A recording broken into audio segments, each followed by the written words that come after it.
வணக்கம் நண்பர்களே, welcome to YouTube விவசாய சேனல். நான் உங்கள் ஈவன் ஏ சரத்குமார்.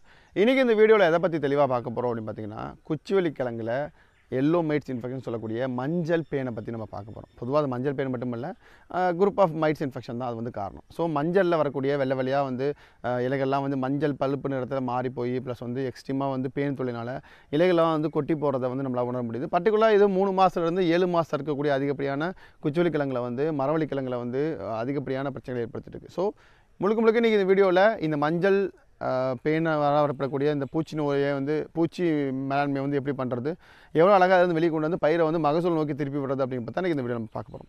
இப்போ தான் நீங்கள் ஃபஸ்ட் டைம் யூடியூப் விவசாயத்தோட வீடியோ பார்க்குறீங்க அப்படின்னா மறக்காம சேனல் சப்ஸ்கிரைப் வச்சுக்கோங்க. வாங்க வீடியோவில் போவோம். Each and every thing is important for you. Skip பண்ணாமல் முழுசாக பாருங்கள். அப்போ தான் முழுசாக நான் என்ன சொல்ல வரேன் அப்படிங்கிறத உங்களால் உணர்ந்துக்க முடியும். பச்சைத்துண்டு.in இங்கு விவசாயம் சம்பந்தப்பட்ட A to Z எல்லா பொருட்களையும் வாங்கிக்கலாம். இனி விரல் நுனியில் விவசாயம்.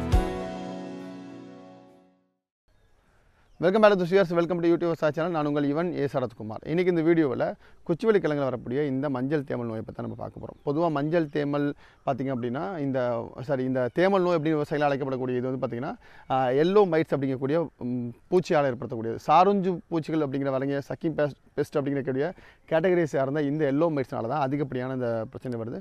சம்டைமில் பிங்க் மைட்ஸ் கூட சில இடங்களில் காரணமாக அமையுது. ஸோ குச்சிவெளி கிழங்கை பொறுத்த வரைக்கும் பார்த்தீங்கன்னா தமிழ்நாட்டில் மத்திய மாவட்டமான சேலம், இங்கே ஆத்தூர், சேலம், ஆத்தூர், இந்த தலைவாசல், கள்ளக்குறிச்சி, துறையூர், தாப்பேட்டை அந்த ட்ராக்கில் கொஞ்சம் அதிகமாக இருக்கும். ப்ளஸ் வந்து கொல்லிமலையில், ப்ளஸ் வந்து பச்சைமலையில், ஈரோடு பார்டரு, ஸோ திருச்செங்கோடு, நாமக்கல், கரூர் இந்த பார்டரில் தான் அதிகப்படியாக வந்து குச்சிவெளி கிழங்குகள் வந்து பயிரிடப்படுது. நம்ம எல்லாத்துக்கும் தெரிஞ்ச விஷயம் தான். ஸோ தருமபுரி மாவட்டங்களில் ஒட்டிய பகுதிகள் நிறைய இடங்கள் இந்த முரப்பூர், பாப்பிரெட்டிப்பட்டி, பாப்பாரப்பட்டி, செங்கம் இந்த ட்ராக் வரைக்கும் அதிகபட்சமாக குச்சிவெளி கிழங்கு நம்மளால் இருக்கிறத கவனிக்க முடியும். இங்கேருந்து தான் பார்த்திங்க அப்படின்னா ஸோ மெயினாக இதுக்கான சோர்ஸ் அப்படிங்கிறது நம்ம ஏத்தாப்பில் இருக்கக்கூடிய டேப்பியோக்கா ஆராய்ச்சி நிலையங்கள்ல தான் வந்து நிறைய ஆராய்ச்சி சம்மந்தமான விஷயங்கள்லாம் வந்து ஸ்ப்ரெட் பண்ணுறாங்க. நிறைய புதுவதையான வெரைட்டிகள் அவங்க தான் கொடுக்குறாங்க. ஸோ இந்த டேப்பியோக்காவை பொறுத்த வரைக்கும் பார்த்தீங்கன்னா 6 மாத கிழங்கு இருக்குது, 1 வருஷ கிழங்கு இருக்குது, தாய்லாந்து கிழங்கு இருக்குது. நிறைய வெரைட்டியை பொறுத்து பார்த்திங்க அப்படின்னா வந்து இந்த நோய் தாக்கும் திறன், பூச்சி தாக்கும் திறன் அப்படிங்கிறது மாறுபடும். ஏன் இதை சொல்கிறேன் அப்படின்னா, இப்போலாம் 6 மாத பயிரில் வந்து ரொம்ப அதிகப்படியான இன்ஃபெக்ஷன் இருக்கிறது நம்மளால் உணர முடியுது.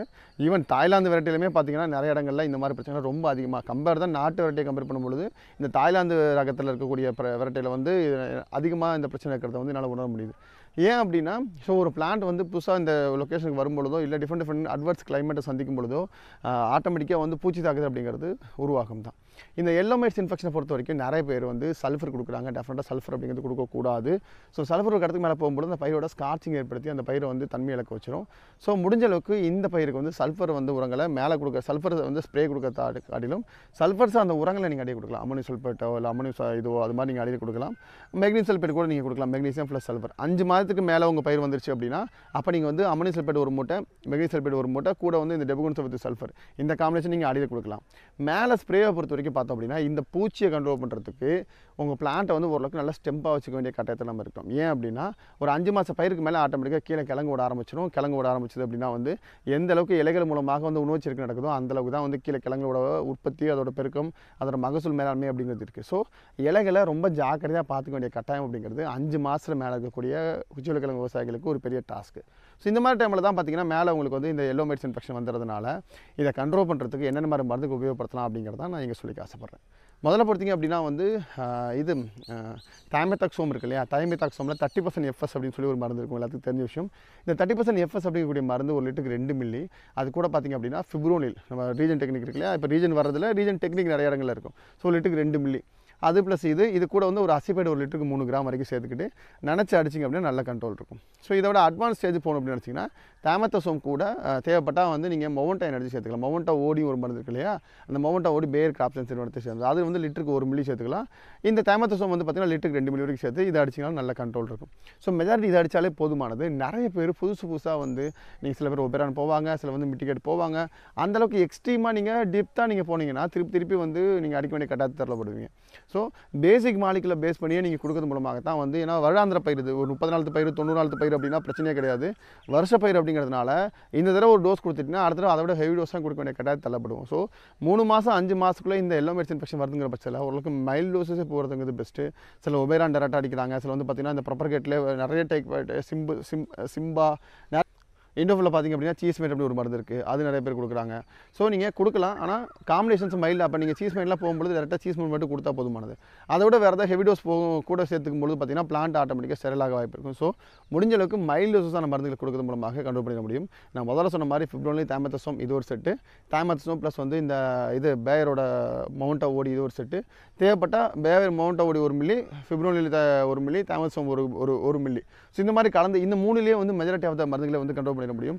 என்ன தான் நீங்கள் மருந்து அடித்தாலும் 1 வாரம் 10 நாள் தான் கண்ட்ரோல் இருக்கும். ஒரு அடுத்தடுத்து ஒரு 2-3 டைம் நீங்கள் அடிக்க வேண்டிய கட்டாயம் தள்ளப்படுவீங்க. ஏன் அப்படின்னா வந்து ஏக்கர் கணக்கில் வரும்பொழுது அங்கே இருக்க பூச்சி மருந்து அடிக்கும்போது இங்கே வரும், இங்கே இருக்க பூச்சி மருந்து அடிக்கும்போது அங்கே போகும். இப்படி சுற்றி வந்து அந்த பெஸ்ட்டோட ஆக்குபென்சி அப்படிங்கிறது இருக்க தான் செய்யும். ஸோ நீங்கள் வைடராக உங்கள் ஏரியாவில் ஒரு 250-300 ஏக்கரால் வந்து நீங்கள் குச்சிவெளி கிழங்கு வச்சிருக்கீங்க அப்படின்னா இந்த மாதிரி நீங்கள் திருப்பி அடிக்கிறது மூலமாக மட்டும் தான் உங்கள் பயிரை கண்ட்ரோல் பண்ண முடியும். நீங்கள் தனியாக வச்சிருக்கீங்க எங்கேயாவது அப்படின்னா பிரச்சனையே கிடையாது. நீங்கள் ஏக்கர் கணக்கில் பக்கத்தில் வச்சிருக்கும் பொழுது மற்றவங்களும் வச்சிருக்கும் பொழுது ஈஸியாக நோய் காரணிங்கிறது இப்படி தான் ஸ்ப்ரெட் ஓவர் ஆகும் அப்படிங்கிறத நீங்கள் தெளிவாக புரிஞ்சுக்கணும். ஸோ எடுத்தோடனே ஹெவி டோசஸ் அடித்து பிளான்ட்டை ஸ்டெரல் ஆக்கி விட்டுட்டு அது இல்லாமல் எக்ஸ்பென்சிவ் கூட ஸ்ப்ரெட் பண்ணுறது மூலமாக உங்களுக்கு தான் loss. So medium and mild டோஸில் போகிறது மூலமாக பயிரை வந்து ஈஸியாக வந்து பூச்சி நோயிலேருந்து காப்பாற்ற முடியும் அப்படிங்கிறத நீங்கள் தெளிவாக புரிஞ்சுக்கணும். அது மட்டும் இல்லாமல் பார்த்தோம் அப்படின்னா இதில் தவிர வேறு ஏதாவது குச்சிவெளி கிழங்கு பயிர் சாகுபடி முறைகளில் டவுட் இருந்ததுன்னா கீழே கமெண்ட் பாக்ஸில் கமெண்ட் பண்ணுங்கள். எங்கள் டீம் அதை உங்களுக்கு வீடியோவை போட காத்திருக்கும். இது மட்டும் இல்லாமல் www.patsundu.in அப்படிங்கிற வெப்சைட் மூலமாகவும் கூகுள் ப்ளே ஸ்டோரில் பட்சன் அப்படிங்கிற ஒரு மொபைல் அப்ளிகேஷன் மூலமாகவும் விவசாய தேவையான எல்லா விஷயத்தையும் வந்து தொகுத்து அன்னன்னைக்கும் வந்து கொடுத்துட்ருக்குறோம். ஸோ நீங்கள் அதை டவுன்லோட் பண்ணி வச்சுக்கிறது மூலமாக தினம் உங்களுக்கு விவசாய சம்மந்தப்பட்ட எந்த சந்தேகம் இருந்தாலும் நீங்கள் பார்த்து படித்து தெரிஞ்சுக்கலாம். அது மட்டும் இல்லாமல் பார்த்தீங்கன்னா யூடியூப் விவசாயி அப்படிங்கிற வாட்ஸ்அப் குரூப்புகள் மூலமாக 20,000க்கும் மேற்பட்ட விவசாயிகளை பயிற்சி கொடுத்துருக்கிறோம். ஸோ மாதம் வாரியாக பயிர் வாரியாக நிறைய இடங்களில் நாங்கள் ட்ரைனிங் ப்ரோக்ராம் கொடுத்துட்ருக்கோம். ஸோ அதுக்கான லிங்க் கீழே இருக்குது. நீங்கள் லிங்க் கிளிக் பண்ணி உள்ளே வந்தது மூலமாக நீங்களும் யூடியூப் விவசாயியோட விவசாயம் மாறலாம். இந்த வீடியோவை விவசாயம் பண்ணக்கூடிய உங்கள் ஃப்ரெண்ட்ஸ் அளவுக்கு ஷேர் பண்ணுங்கள்.